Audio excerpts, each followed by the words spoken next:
can't believe I did that. There we go. Sorry about that. Hello, everyone. Welcome to Soul Focus. And I got a special guest tonight, Angela Kirby. She's an author, artist, spiritual author. She does everything. Why don't you tell everyone about what you do, Angela? Hi, thanks for having me on board. Well, it's a bit of a conversation, isn't it? I remember some people actually telling me, that you'll be doing this, that, and the other, having a reading, eons ago, like I'm 60 now. So a long, long time ago, and that you will be doing spiritual work and whatever. And I didn't really get that at that stage. I was sort of into some things when I was in my 20s, I guess. But yeah, it's interesting. But now, eventually, through life's upheavals, it's ups and downs. I began to look more internally, and then I decided to do the art therapy course that it was probably about 20 years ago. And I thought I'd done a fair bit of work by then, but I don't know, that really led me on to the next path. And then, and again, that was one of those things where I didn't do that to become a practitioner. I didn't do that to, I just did it and then ended up becoming a practitioner. It was like the wounds of my life story, drove me along the path, and I needed to really stop looking because I found my way, so to speak, without sounding like I'm up myself, for example, but only because there's so much forcing that needs to supposedly go on to get somewhere, etc., when really it wasn't like that at all. So, but, there were a lot of initial wounds, I guess, that drove the story. So, okay. Yeah. So you're saying, like, to start with, you were really driven as a person? Yeah, I was as when I was younger, yeah. But there was the times when the juxtaposition between being driven and wanting to travel and being sometimes melancholy with how life was, because not feeling like I fitted was something that was a bit difficult, but to work the whole lot together. So just rode the bus and see where it went. Yeah. So yeah, I think a lot of us get that. I mean, I had the same feeling growing up until I settled into what I was meant to be doing. I didn't know that at the time, but you feel like you don't fit in. Exactly. The whole world is crazy. Yeah, exactly. It's weird. It is. It was that whole thing in the family of being the scapegoat, or the one that's the black sheep, or whatever you want to call the position. And it's a great family, but you stand out in that sense of not feeling like I fitted. But we got on, but there was some difficulties, of course. But yeah, look, one thing led to another, and I was always being brought up on the land. There was some odd bits and pieces that happened along the way, and I never really made much sense out of it. But then, as life unfolded, things fell into place, so to speak, and became much more knowledgeable in what was around. But nowadays there's so much that's going on, with all the books, all the courses, all of this. It's all there, carte blanche now. Whereas in our days we're still sort of doing the 60 things. Well, I think you're a fair bit younger than what I am, but it was back in the 60s. It was a completely different era. 60s and 70s. I was born in the 70s, so 70, I still remember a little bit. Yeah, absolutely. Do you want to give people a backstory of where you come from? I was born in Melbourne and adopted a couple of days later, apparently the story goes, and then I was brought from Melbourne over to the southeast, just north of Mount Gambier, brought up on some land, beef, cattle and sheep, with my mother and father and two brothers, and then not long after, as a sister that was actually born. So I ended up being the only person who was adopted in the family. That I went to school in the Mount and in Mount Gambier, and that seemed to be okay. But again, the Mount it's a great place, and when I go back there, I like to hang out, and I often think, wow, it'd be great to go and live there again. But I don't know. I'm not sure. I think I like coming and going from there. But there's a sense of great connection there. But Adelaide's I always sort of knew that I was going to be in Adelaide. It's where the study was. Adelaide's always been for me a place of study, a place of healing, and that then became, you know, the healer. And I can see where things through my life have linked up, you know, from being helpful to people when I was a kid or whatever, and you know, a sense of caring, a sense of holding space for people. And it wasn't that I was setting myself up to do that. There was just a part of it, you know, how we just sort of came naturally. Yeah, it just sort of came natural, I guess. Yeah, but the art started when I was in my early teens. You know, probably soon earlier than that, but you know, really young. I used to sit in my bedroom at quite often would just sit there at my table, the desk, looking out the window, and sometimes I'd just be writing stuff. I always felt compelled to write. Sometimes it would be poetic, but sometimes it would just be, you know, I can't stand this. It's really pissing me off, or I blah blah blah yada yada. And then at the end of feeling like I'd expressed what I was writing, I would then do some drawing, because you know, sitting there at a meal, eating a meal with my mum and dad or the sister or something, and not having anyone to talk to. So that's why I felt compelled to write. And then at the end of writing, I would draw, and then I would feel really great from drawing. And sometimes it was just round and round and back and forth. It was just like a doodle. Other times it could be something quite figurative, but and then I would feel quite guilty that I'd written what I'd written, sometimes because it wasn't all that nice. Wasn't always that way, but because I felt then really quite elated from the drawing that I'd done, and sometimes would almost go into like a mystical state. You know, that didn't happen every time. Don't trust me. It was a rare occasion, but that was the beginning of the art therapy.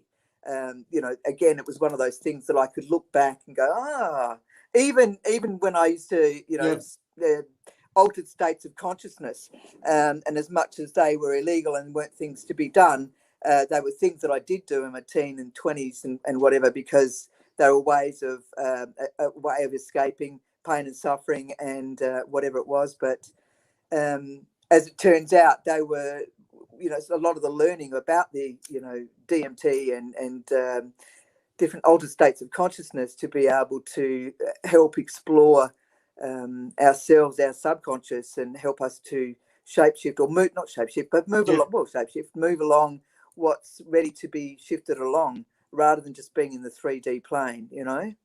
So fascinating. So, and then you know, I went and studied art. I was curious as to different mediums and the you know, what I was painting on or drawing on or whatever, and so I went and learned about pastels and chalk and you know, and charcoal, and then became painting, and I painter, and then was doing ceramics and stuff like that. I loved all of that sort of thing, and I loved the knowledge and learning of it all.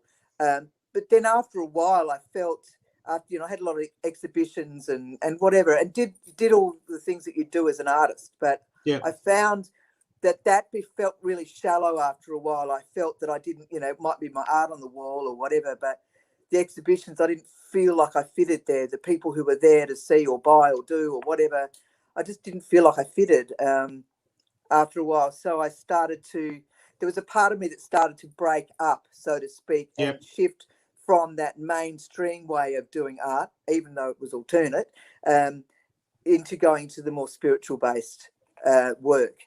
So I started doing the mandalas when I did the art therapy 20 plus years ago, and we only spent a couple of hours doing them, and but from that moment onwards, you know, I was compelled to do these circles or compelled to do these drawings, and it was a great journey. So So how was that when you were doing the art and then you started doing the mandalas? Where was the point that you became sort of like spiritually aware?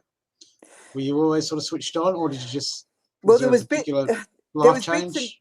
Well, you know, it's now that I can look back at different times throughout life, and I could see that it was always there. But you know, there was definitely a lot of times where it was closed off, because you know, you're in a household doing mainstream things, and in the school and governments and whatever that were mainstream. So you're playing along the role, whether you fit it or you didn't. You just did what you were supposed to do. But I mean, there were some mystical experiences. I said it's in my bedroom as a child type stuff. There were some strange things that happened. Can you tell us? I remember waking up one night to a big, huge explosion of light in my bedroom. There's a lot of things that I didn't really say to anybody really, because to me, I just Sorry, put you on the spot. No, that's okay. Because I didn't feel compelled to share it, because it wasn't something that was always talked about.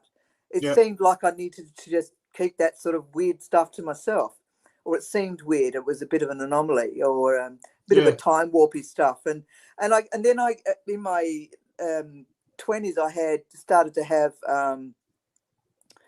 Well, I mean, you could look at taking LSD as being mystical in a way. I'm not touting to go and do that sort of stuff, but they would be, in a way, an altered state of consciousness.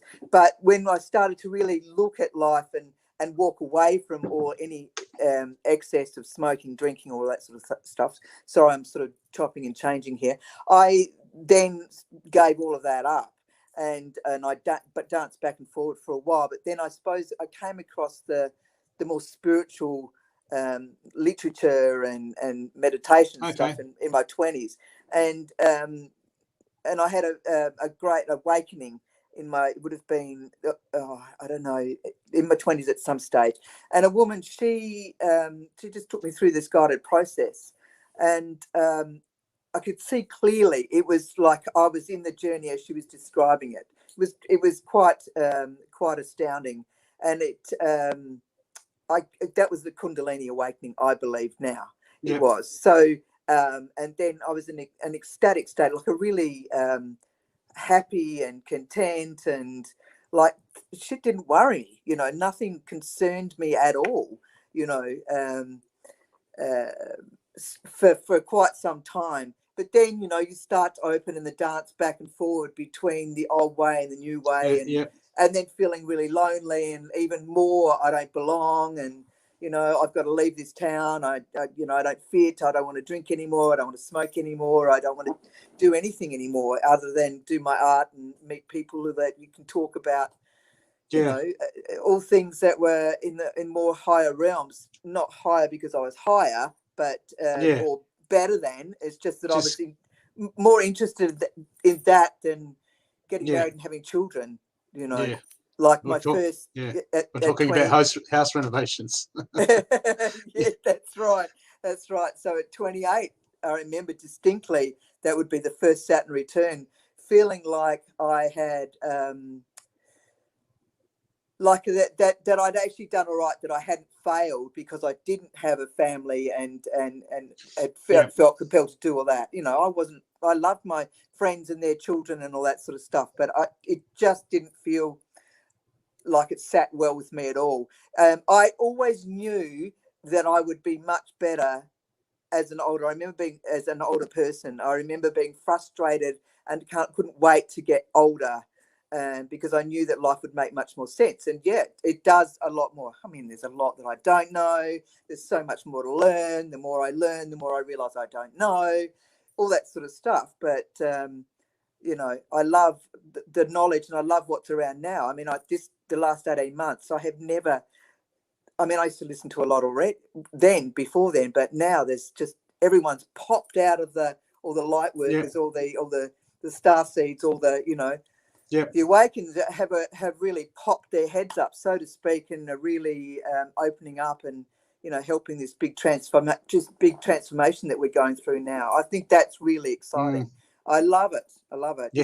Provided we don't go into any of the, the 3D, the TV and all that sort of stuff where the fear box, the fear mongering goes, Anyway, It's like that, isn't it? You put it on and you just start to get triggered and you're like, I'm going to turn it off now.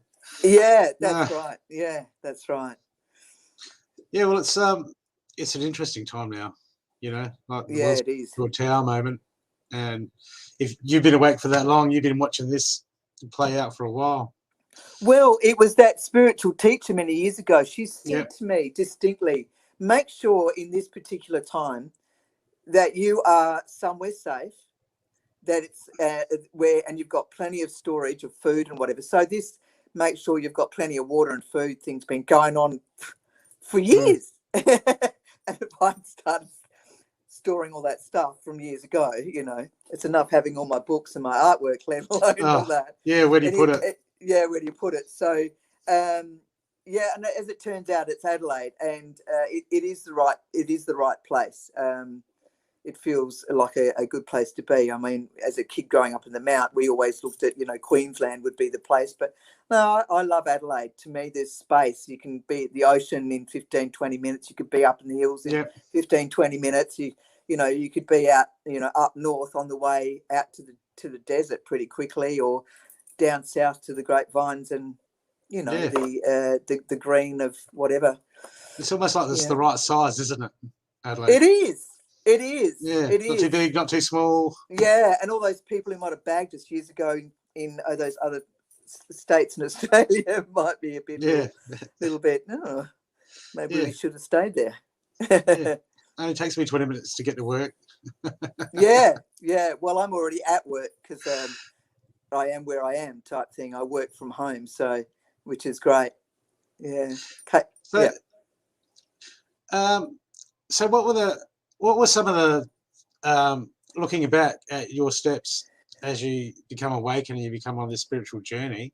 What are some really important lessons that you could pass on to some of the people that are going through similar stuff at the moment? Oh gosh, learning to be with yourself. Learning to be with yourself. I mean, that sense of meditation, you know, like at times I have great moments of excitement of thinking, God, I'm really glad I started this years ago. And yoga, you know, yoga and meditation, those sort of things, and journaling. That sort of stuff as a way of expressing what's within you, because otherwise you're too on the top, too on the surface, and it's too easy to get suckered into the fear and that sort of stuff. But you know, it's a journey. Life is a journey, and we don't arrive and everything's tickety boo. It's an ongoing thing. That here and now. I mean, tomorrow and the future will always be the future. So, you know, now, like we're doing now, aren't we? So we can hope for things in the future, and there's nothing wrong with that. But you know, if it blew up, at least we could say we enjoyed now. You know? Well, there goes that idea. There you go. So, what else we got? Yeah. So, you know, I think that sense of being really looking at yourself and the material world. It's great to want your bits and pieces, but I'd rather spend my money on, you know, things like great oils and great magical things that help me move through my life to feel good. You know, doing my yoga practice and getting up really. So I mean, my day I was at 4 o'clock for many years, and now it's 4:30. But I'm thinking I need to go back to 4 to do that hour of meditation, and then do some writing, and then get up and do my yoga. You know, those sort of. It's about being peaceful. Like everybody's life is different. So someone says, well, how do I do that? I've got 5 kids or 3 kids. Well, you might have to get up a little bit earlier or go to bed earlier at night. I don't know. It's my recipe is not everybody's, you know. So it's like, it's your job to work out what it is that's within you, and that you're here to do, and you need to do the work with that.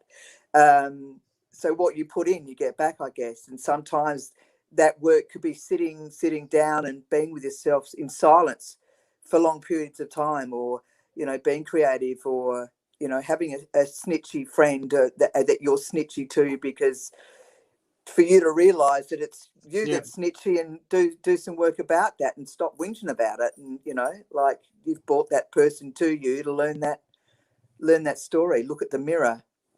It's, you know, everybody's journey is individual. So and I don't think advice as such is something to be given, really. It's more, you can share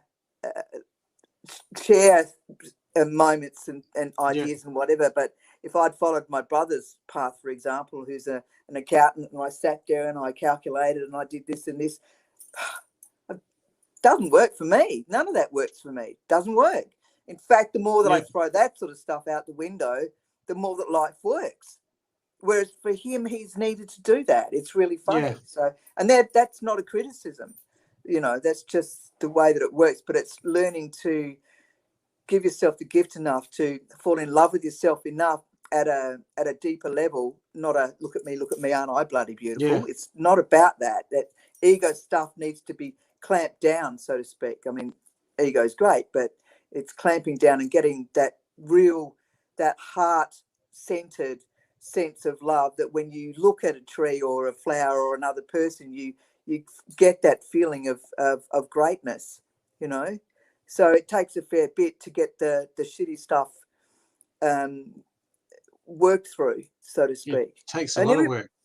Yeah, it does, and it's ongoing. You know, it's not 3 absolutely. sessions and all fixed. I heard a lecture the other day. It's like 1 session only, and everything's fixed.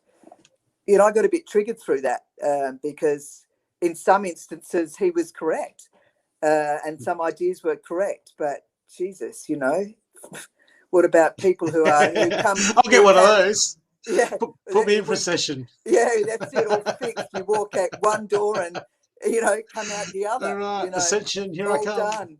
Yeah, but if you've been an SRA victim, you know, it's intense work. I haven't been, you know, SRA. So, but, well, not that I remember or recall, but, you know, that sense of, you know, 1 session's obviously not going to be enough, you know. So, but it's a journey, you know. That journey can be healing, hands-on healing, to, you know, talking for a bit, going through your, you know, then your practical work and bringing it up, else. processing it. Yeah, that's it. So whether it's sometimes working in a big group of people is really great, other times one-on-one, sometimes it's just on your own. You know, that whole idea of going out into the desert for a few days alone is a great idea, you know, to really be with yourself. Feel that fear, feel that sadness, allow it to be there for yourself, love yourself enough to give you that gift. That little girl, that little boy is still very much, you know, in there, as is that rebellious teenager. Oh my God, you know. Oh yeah, them. Yeah. Oh yeah. Every time I turn on the TV, that rebellion comes out. Yeah, absolutely. Yeah. So what sort of now can you tell people about your business and I started the art therapy years ago, and such a, you know, like it, without going to the story of arrival, it was just the perfect thing at the perfect time, and for day one it was exactly where I needed what I needed to be doing. It all made sense, and then when I finished that, the doors just opened as to being in a clinic, and I started my own private practice on Hackney Road, you know, 20-something years ago, whenever, like, you know. And then I went on to learn a few different processes, and, you know, other things interested me, and other healing modalities, and using, you know, like vibrational medicines and all of those sort of things. So, you know, it's gone from the art therapy to the, you know, even EFT, thought field therapy, you know, Reiki and essential oils, and accelerated experiential dynamic psychotherapy. And what's that? I went over to Canada to do some work over there to just look at other ways of. I was there for a while to learn about this process. So it's, instead of continually talking, it's grab a moment, a captured moment when somebody, and it's funny because people will automatically, when you say just stop and feel that feeling for a moment, and they'll want to continue on that expelling the story stuff. And it's not that you're stopping the story, is that they start to feel the emotions or see the emotions coming up. So you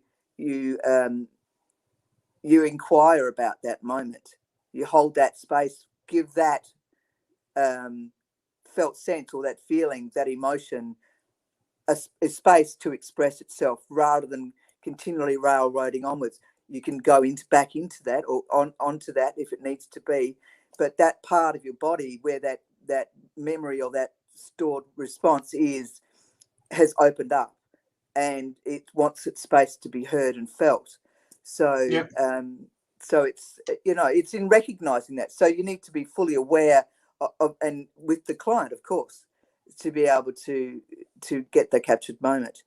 So and then the crystal light healing bed, and then there's the raindrop technique with the essential oils. And so each client's really different in what suits them, and somebody might do a bulk of work with me with the art therapy and the counseling and the the deep emotional work and that sort of stuff, and then go into doing the raindrop technique or crystal light bed, or it's that way of the process of allowing the healing to take place when you're laying down and allowing yourself to drift off, allowing the ascended masters or whatever to come in to help you, the benevolent beings, to help your God, whichever way you want to put it, the universe, to help in that healing process. So well, sometimes clients only come for a couple of sessions. Some clients are on and off over a long period of time. You end up, it's something that people feel drawn to. It's important that you listen to that yourself in who you want to be as somebody who can help be your mentor or guide or a therapist or spiritual teacher or whatever you want to call that person. And sometimes they're for a long time, other times it's a short time. Each person's to their own. I don't want to, it's not about pressure. It's being there for that person. And they know, they know when it's time to go. Sometimes people might run off because, initially because they're frightened and want to go back to a psychologist, for example, and then after a while come back, because they're facing themselves, and it feels uncomfortable in your belly. It feels uncomfortable in your chest, your throat. Oh my God, you feel alone and lonely and crying and upset, don't fit, whatever it might be that's happening. And I guess until you've gone through the process, people don't realize how important that is to go through all that. Yeah, exactly. And everybody's process, it is different, but and sometimes they're not ready at that time. There might be a bulk of work that you do with somebody, and then they might go away for 2-3 years and then come back, and they're into it. And the bushflower essences, I love the bushflower essences, working with them. That really help to work on all the levels of the person's being. What do you do with the bush? What are they? Well, that's they're again like vibrational medicine. So and they each of a flower represents a balanced and an imbalanced position. Like Boab is about negative family karmic patterns, or what have we got? Sunshine Wattle, so it's about joyful optimism. Sturt Desert Pea is about grief. Crow Ear is about worry, and upheaval in a relationship is Red Suva Frangipani, or gripping fear is Grey Spider Flower, or Dog Rose of the Wild Forces, inner and outer turmoil. Bluebells, opening your heart to love. Tall Yellow Top is, she knows, is about isolating. Sometimes we isolate. I don't belong, I don't fit, so I'm just going to go and isolate and hide myself. I'm wrong, I don't belong here, that sort of stuff. So I choose 5 or 6 essences to put in a bottle, with just a 30 ml bottle, 15 ml bottle of it's 30 ml, sorry, of water and a little dash of brandy in it, to be able to keep and preserve the essences. And each of the essences I put in 7 drops of each, and then the client takes that morning and night until the bottle's finished, last couple of weeks. And there's no contraindications. You can go to the Bushflower Essences website, ausflowers.com.au, for more information. But I studied it. It was another one of those looking for something that I need something to help a client in between sessions type thing. And I'm not a doctor, so I can't give them a script or whatever. I wouldn't want to do that either. And I'm not a naturopath. I can't make a nice gnarly little tincture to take. So then when I was learning Reiki, walked into this room, thought, when it was explained to me, that's it. So I studied the the online course for a year, which was really great, and then went on to do level 1, level 2. I didn't go to Sydney for level 3, but then he went on to do the white light frequencies and the light frequencies and the divine presence essences, which are more, they're not of the flowers. The bush flower essences are about each of the flowers, whereas the white light and the light frequencies and the divine presence essences are about specific places on the planet that the veil was thinner, or they were places where the energy was contained for whatever was to be contained within that particular essence. So and they're amazing, and all those particular essences were really great gateway for the time that we've been going through, you know, over the last 10 years or so, longer than that, to, you know, leading up and through this time now. They couldn't be more relevant, I tell you. They're really, really good. So yeah, they've been very handy for clients, so that we can still have a life. You don't go, well, I can't, you know, I'm spinning out, freaking out, so I just got to go and live in a box for 12 years. Like, no, we've all got a life. We can still do this work. We can still meditate. We can still wipe a baby's bottom if we need to, because you're having the children or whatever, and you can do the whole lot. But, you know, then, you know, we also give ourselves time to have time out, so to speak, you know. Jump in the car and go bush, you know. Yeah, it needs to be done. It does. And I actually could do more with that, definitely. So I miss the land. Yeah. I mean, we just, in this day and age, it's just so busy. It's like, you know, when people get burnt out, or they finding it hard to get time to themselves, it's just so understandable. Yeah, absolutely. Absolutely. I think that whole thing of going out bush and living out bush again would be really a great idea. But then I think I might be too isolated. But you get to do things in earth time, or, you know, nature's time. You know, you can't throw the seeds and expect them to be growing tomorrow. You know, it's great to be able to watch each day's cloud or lack of cloud, or watch the plants grow, or whatever. You know what I'm trying to say. So it's as a means of slowing down and getting away from this constant go, which to me I think is a form of escapism. You know, a way of escaping ourselves. You know. Yep. And then we make ourselves wrong and all that sort of thing. So, you know, when it's like, stop, you know. Still, though, to get out of nature, I remember just going down, when I go and meditate the beach. I was meditating at the beach one day, and for just over an hour. And then when I walked back up to the road, I could feel the magnetism, you know, the electricity. And I was like, I never noticed that before. Wow. And I'm like, and then I stopped, and then I walked back a few steps, and okay, now I can't feel it, and then walk back into it. And you know, sometimes we don't realize how bombarded we are with all the energies around us. Well, I mean, you can turn the Wi-Fi off at night, and then your phone flashes up. Do you want to connect to all these other systems around you? It's like, oh my lordy, you know. Shungite. Yeah, Shungite, you know, labradorite. Oh my God. Oh gosh, yeah. All these, you know, like we're an array of stuff around the neck. It's hilarious. Yeah. And the Shungite's really great. And plus on the phones have all these little you know, I don't even know what they're called. Some of these little sticker things that have got, I've seen them. You know, they're like what do you call those? You can step into it. It's like a holographic type of a thing that you can put on your routers and your phone and you know, you just, it's a must to do those sort of things. Well, see people. When I felt that the electricity field as I walked up the beach, and then I walked in and out of the field and could feel it, it just made me wonder how much stuff is, you know, just messing with us, and we don't even realize that it's not necessarily always us. Yeah, let alone the stuff that falls out of planes and what's in our water and what they spray on our food. I know. Yeah.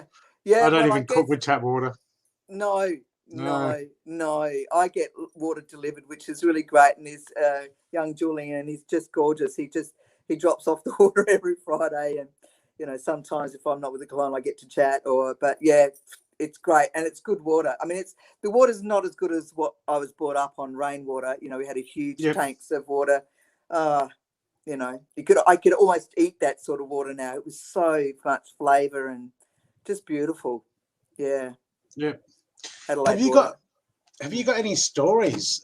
Obviously, don't use names, but have you got some stories about some people that you've been able to that have changed their lives around or really helped them?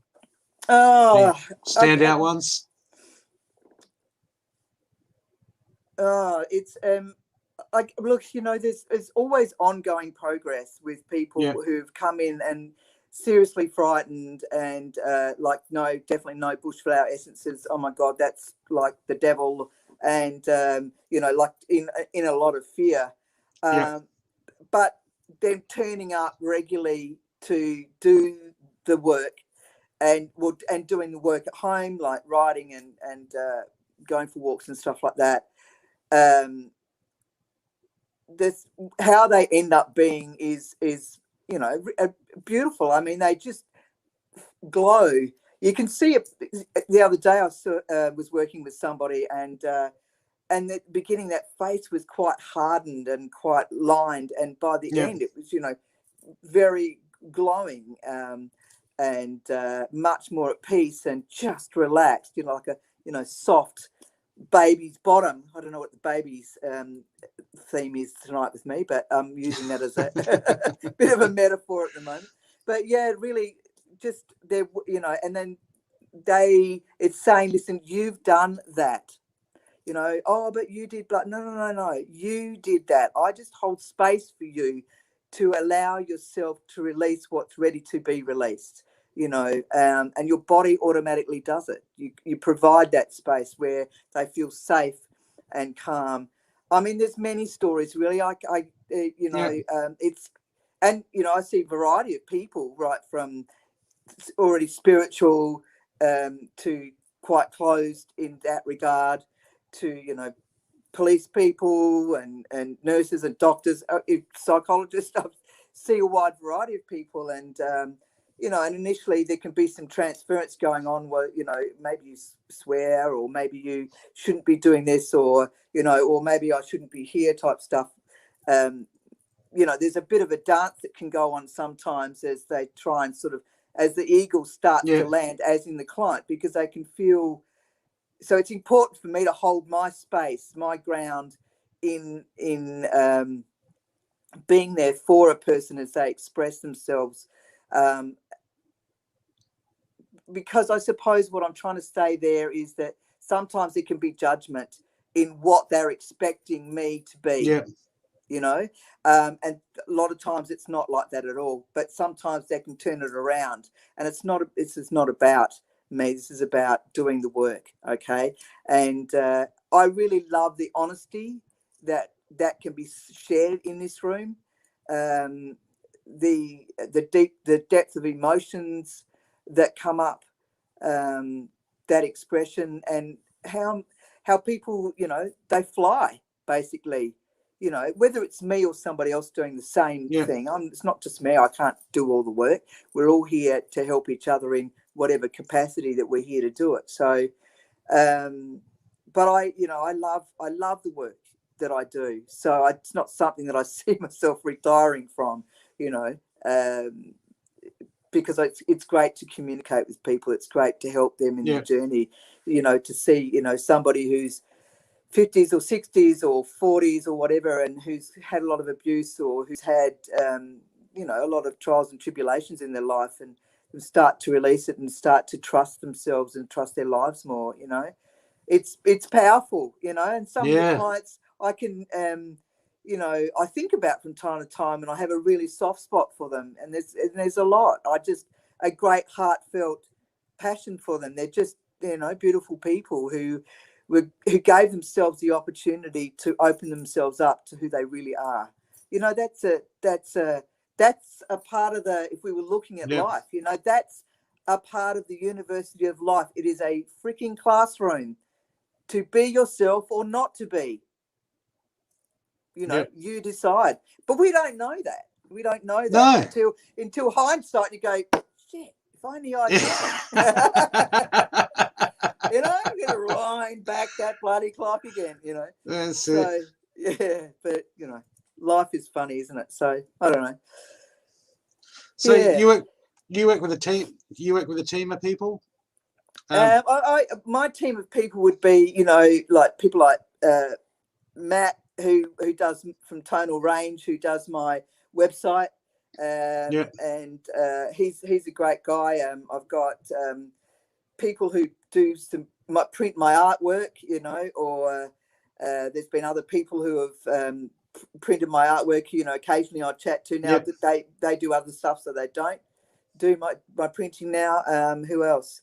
There's not my team in situ, so to speak. You know, and I occasionally will call on someone to help me with something or other, but no, I do basically the majority of the work myself, you know. Well, you know, write the stuff and present it, and, you know, there's only so many hours in the day, so to speak. So have you done any workshops this year? Well, I haven't had the opportunity to do them, and I flow with what feels like the right thing to do. So my team is of people who are dotted around Adelaide and the world. I mean, I've got a friend in Canada who I've asked, can you read that for me? Does that make any sense?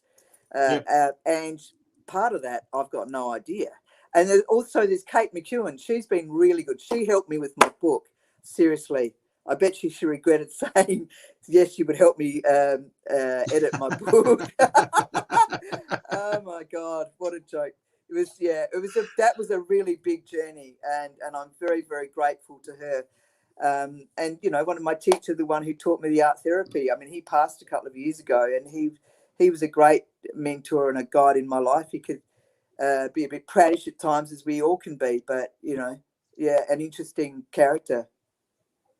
So you're also a psychic, aren't you? You do psychic work, clairvoyance. Well, I think we all have got the abilities, and however you see and feel and whatever is what ability you come from the majority of the time. But the more you clear yourself up, the more sensitive you become. There's probably some hypervigilance in there that I got from the trauma of being adopted and not feeling like a fitted, and whatever else you want to put in there, I guess. And then it's been there. It's always been there. So it's not a thing I really thought about. And then somebody called me, I don't know, years ago and said, well, do you want to come and do readings? And I thought, oh, okay. And I'd been doing them on the phone for Cecilia for quite some time, studying and then doing calls and studying and doing calls. And I loved it. I really loved doing that. And I don't do as many expos. Well, we haven't been able to in the last couple of years, but I love the Body Mind Psychic and the one that Alison and her partner run, and the Gawler Psychic Expo, and you know, that's really good. And also Daryl, he does the Adelaide Jail one, and there was lots of other ones around, and the ones we used to go up in, you know, up north with Karen and her friend, I can't think of their name, and go to, you know, places like Mildura or Broken Hill or whatever. And it was good to do it with a lot of people. It's different than when it's in the clinic here, you know, giving someone 20 minutes in a room crowded with people, as opposed to here in a clinic with just me and that person. Or, you know, I do a lot of online stuff. I work internationally as well. I talk with people online, and within Australia as well. And, you know, like, sky's the limit, isn't it, these days? That's not a big deal, because we all can do that. You can speak to anybody you like in the world. So, but I really like that work. It was something that I found difficult initially to want to come out, because I was brought up in a family of not clairvoyants, you know. So they're very much into the very mainstream type of careers, you know, accountants, lawyers, doctor, you know, those sort of things, as opposed to, you do what? You know, And Is that even a thing? You know, can you scientifically prove blah blah blah? That's not scientific based. And I like, you know, whatever. But look, you know, I tell you, it's where we're heading and where we are now. The work doing this, it's a great segue into doing a body of work, doing readings, and then helping somebody with the transpersonal art therapy. You know, it's powerful work. Instead of being in this tiny little box, we open up that box, and we've got the whole, you know, the realm to work with in opening ourselves up to opportunities to release the issues that are going on, to really open up to who we are, you know. So but I don't need to. It's not about me putting down anything else to be that, but I had a lot of problems in saying that I did that work. I shut up about it, basically. But the guy who asked me to come out and do readings, then I really sort of had to, you know, fess up, I guess, and go out there and do them. And I'm glad I met some great people along the way. You know, Tanya Chumley you might want to speak to her one day. She's great if you haven't already. And she's really, I'm thirsty, hang on. She's been somebody, we work together, we go away together, and we might not see each other for months. I go and pick her up. She said goodbye to hubby and the kids for a couple of days, and off we drive off to somewhere, and we work. You know, she's in front of me. She sees her clients, I see mine, and whatever, and everybody else sees theirs, and it's a great companionship. We speak a similar language. You know, you can't bullshit to each other. No. Not that I'd be looking to, but you know, the energies are really felt. You know, so it's fascinating. It's been quite a journey. So it's fun, isn't it? Yeah, it is. You know, I think that's good. And just, you know, the channeling thing. I think it's important to be protected as well. You don't know what, you know. You don't want to be in fear of the whole thing. I mean, there's dreaded lurgies out there type stuff, but it's that sense of being responsible with anything you do, you know, like a child around a hot fire, you know. So it's the same with us, is protecting ourselves from not only the shungite and whatever else from the Wi-Fi and stuff, but from the spirits out there that might not have our best interests at heart, you know. So yeah, which is interesting. So, you know, who are we channeling if we're channeling, you know? Yeah, good question. You know, so I don't know. It's you know. And then people will want to try and contain that in a box so that we can prove that scientifically and blah blah blah. You know, whatever. And even some spiritual people, they want to label it too. You know, they want to label everything too. It's just like, I think we need to rip the labels off, get rid of labels. Like, who are we without the label? Yeah. You know, who are you without that issue?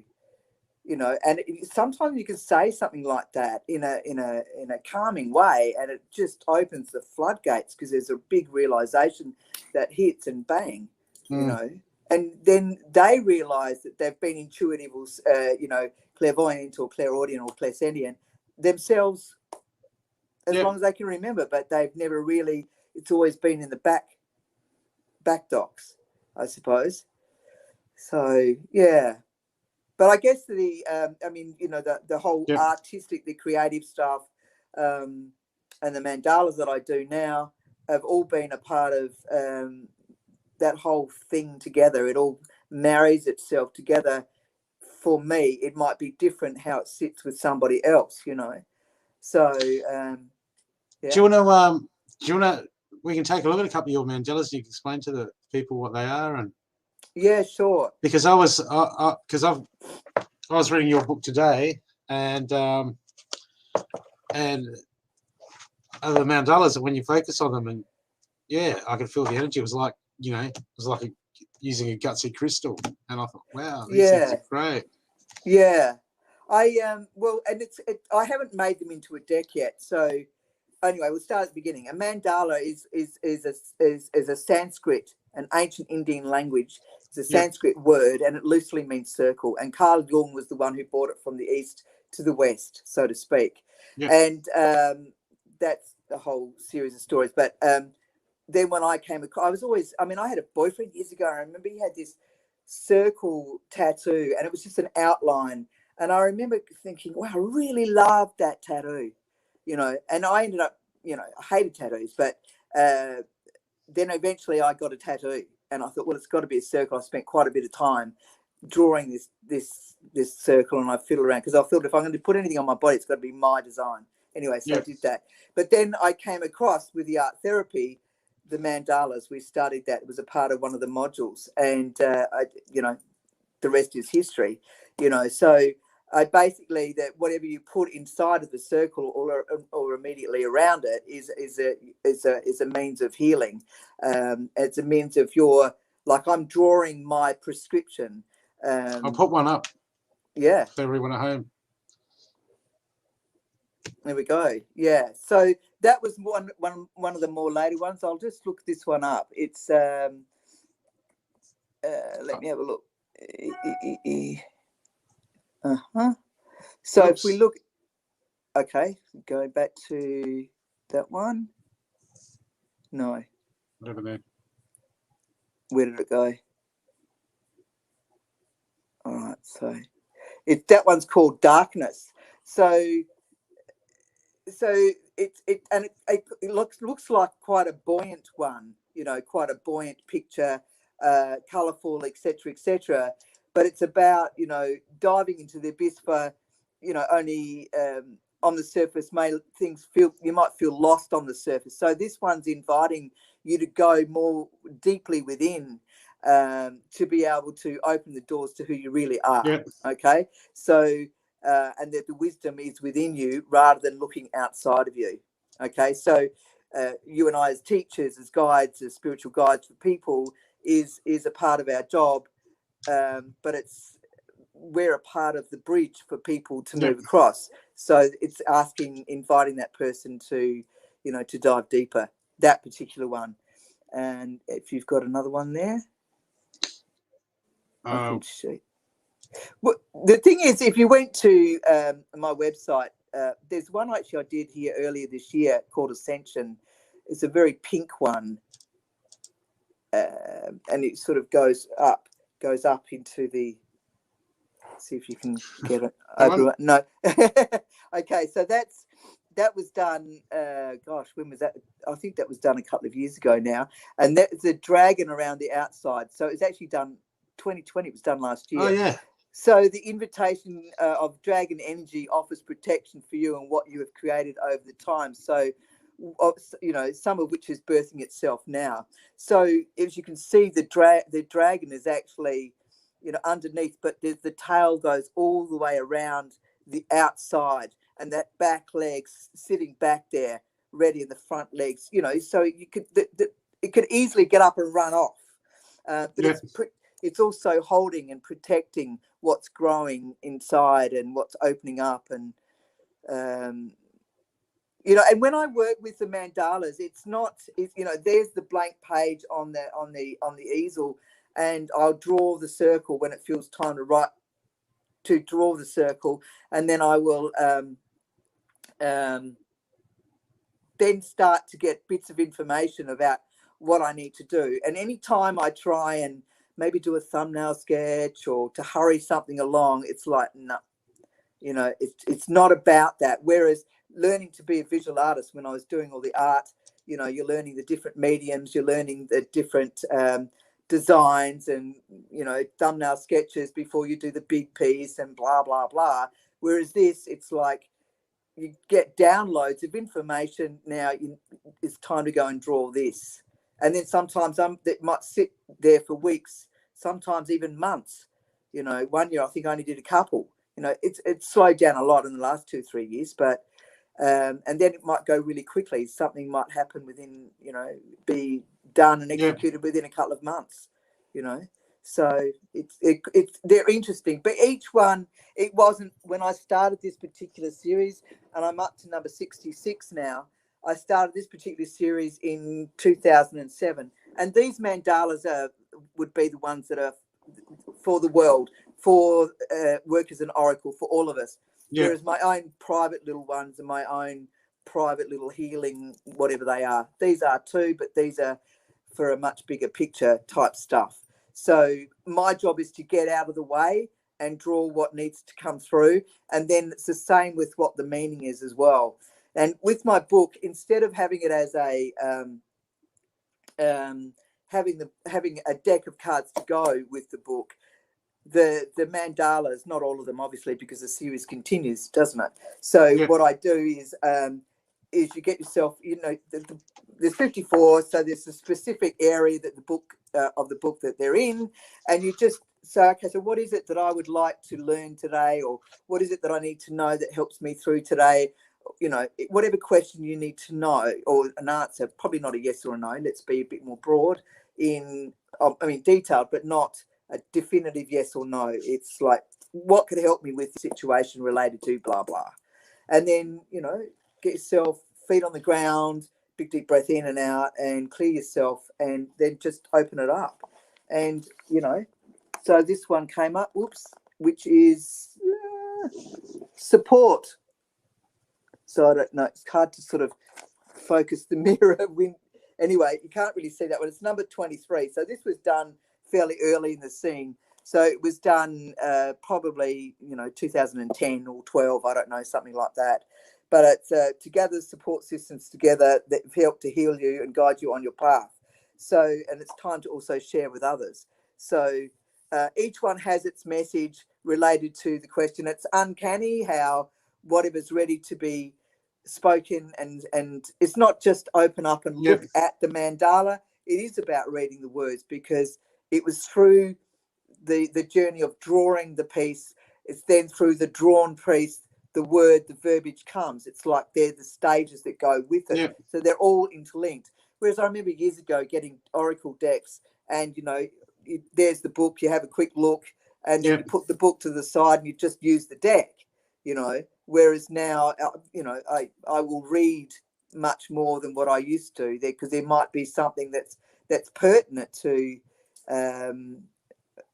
more pertinent to the person who's it being read to, for example, or for myself, then that might be missed if I hadn't read it.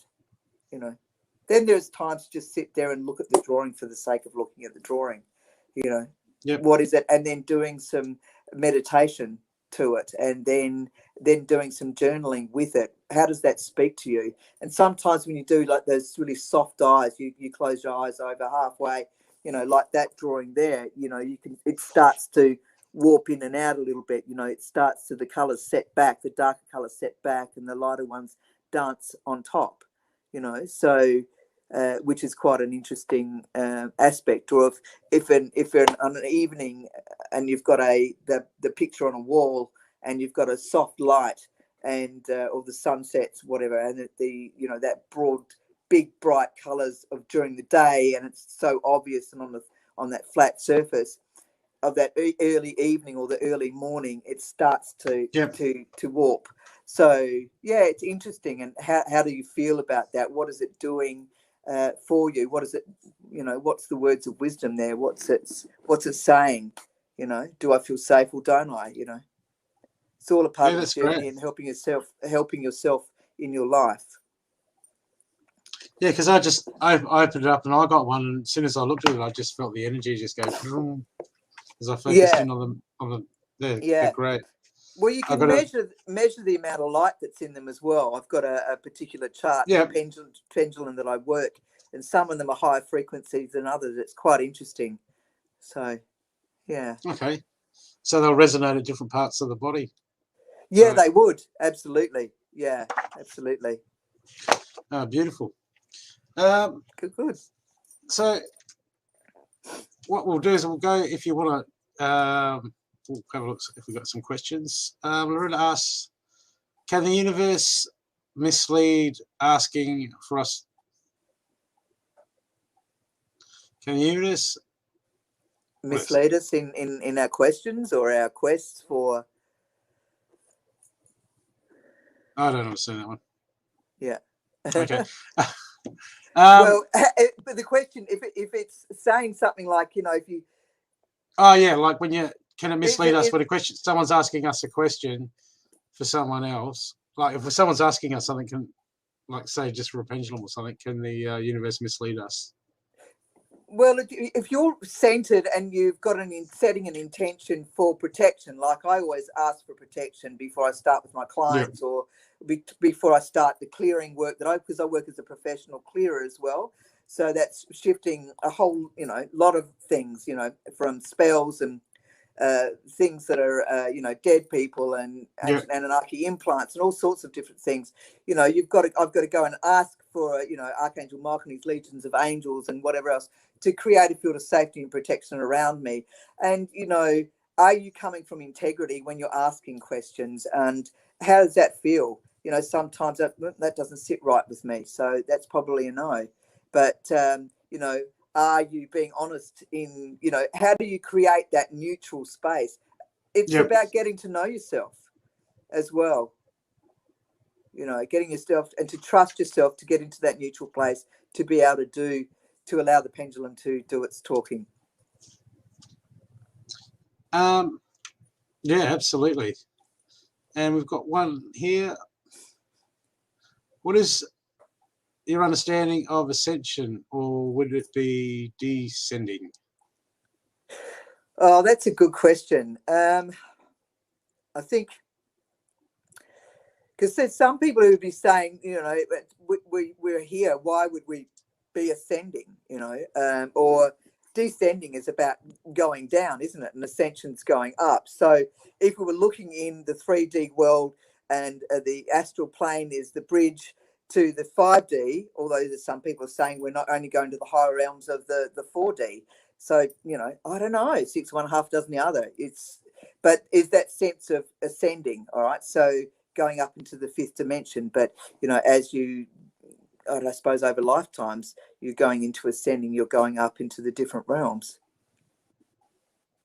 Yep. That's a very brief answer. That's subject. Are you alive? Do you pass? Or, ascending into what? From what? That's assuming we are something. Yeah, I'm just wondering that sort of question if you're getting baited. Yeah, exactly. That's why I'm trying to sort of be quite big in the answer in a way, So, if you could go back to yourself when you first started doing all this, what advice would you give yourself? Oh, to trust and let go of being addicted to sadness. Yeah. I can actually distinctly remember when that happened, and pain and suffering, and it didn't need to be that way, but I didn't know that's what I was doing. I didn't. So there are certain, because I can see it in other people as well, how we get caught up in that. So I would say, to trust in life, which is a really big thing to say. Trust, such a word. Just to go with your gut feeling. And I don't know, I look back, I wouldn't have, how could, there was a lot of big questions to be asked that I don't know that I would have been able to have swallowed them and to have been able to get them. But, I don't know. So I'm just wondering, if people, where do they get hold of you if they want to get in, if they want to find out more about you? Well, there's my website, so that's frizzkirby.com. So you can always find me there, or on Facebook, or Telegram, or Instagram, and Google. Although I spend most of my time on DuckDuckGo now, but I do. What is that? I've never heard of that. Haven't you? DuckDuckGo? Yeah. Well, because it's the mainstream that do Google, so a lot of people went from YouTube and Facebook or whatever, and got slowly or they were chopped off these places because they were restricted because of what they were talking about. Yep. They went over and transferred to these other places, and DuckDuckGo was a place where you went where you weren't going to be traced, basically, so to speak. You wouldn't remember everything that Google does. Okay. Google wasn't necessarily on our team. So tell me about it. Yeah. Yeah. Anyway, Well, we've all got our job, haven't we? yeah, we have. I mean, Yeah. I've got some people that have asked to come on the show, and I'm like, I ain't talking about that. I'm on YouTube. Yeah. Well, that's right. Yeah, you've got to be really careful. I watch a lot of people who've been kicked off. It's their 7th channel, or like Yep. Patriot Street Fighter, his 7th or 11th, whatever, and this other one there's this 3rd channel, and yeah, it's quite interesting what happens. It is. We won't go into that. No. Is there anything else you want to add? No, I think that just be gentle, be kind to yourself, to other people, and and if you need to go and down the beach and scream loudly when there's no one there, and then feel good to yourself and be good to yourself, and be gentle, be kind, listen to yourself. And do we get this book? Where's your book available? Well, the book's available on. It's not in a newsagent, or it's nowhere. It should be nowhere in bookshelves, so to speak. It's on Balboa Press, Barnes and Noble, Amazon. All of those sort of bookshops online. Basically, Yeah. you get it, or people can actually buy it from me. You can go to my website; it'll be there. It's actually gone down in price, which was great. So it's because it was, they were asking for $70, but I think it's now $60. So that was a bit more reasonable. But it was, there's a lot of colour in the book. So these things. Yeah, it's full of artwork. Yeah, like, full of it. Yeah, and there's 12 therapeutic processes to take yourself through. So it's a working book. It's not just a book for mandalas. Yeah. It's a book where you can do, if you've got stuff that's coming up and you want to do your own personal journey work aside of your therapist or whatever, that's what you do. Yeah. Excellent. No worries. Well, thank you for being here tonight, Angela. I've got some of your links in the show notes. Thank you. I'll get some more off you because I can edit them anytime, so I can add links. So I'll put a link into where people can find your book. Thank you. I appreciate that. No I could worries. probably put you onto I've got a YouTube and I don't really do much other than just the meditation that I do weekly. So it's the same thing really. Yep. But I could always put it up there. Yeah, not a problem. This up there. Yeah. Anyway. Yeah. I'll work out how to do that later. Yeah, exactly. I'm still learning. Yeah. All right. Well, before we go, people, I would just like to show next week we've got Tim Doyle from the UK. He's a trance medium, I think, and psychic, and he's been doing it all his life, and he's trained a few friends of mine. So I'll just give you a quick snippet of that.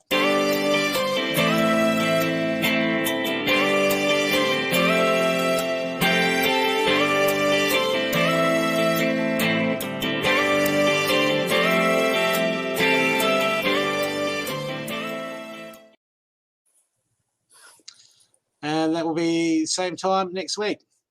It's been great having you, Angela. I love this book. I'm up to about chapter 9. Oh, good. Thank you. And when you said you can use the mandalas like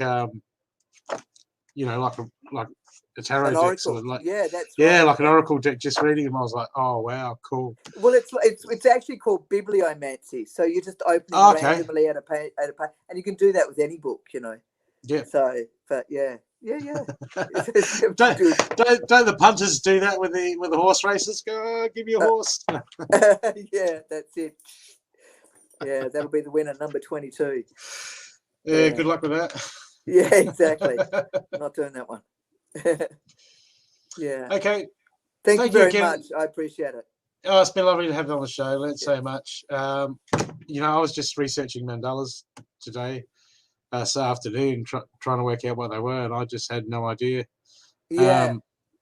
And then because I've just started reading Carl Jung too, so great. I've just started getting him, and he's just Yeah, I've got the red book sitting here that I still need to get into. I bought years ago, at Imprints. Was it Imprints on Rundle Street? No. Yeah. Was it I'm not Imprints sure. on Rundle Street? Yeah. Anyway, yeah.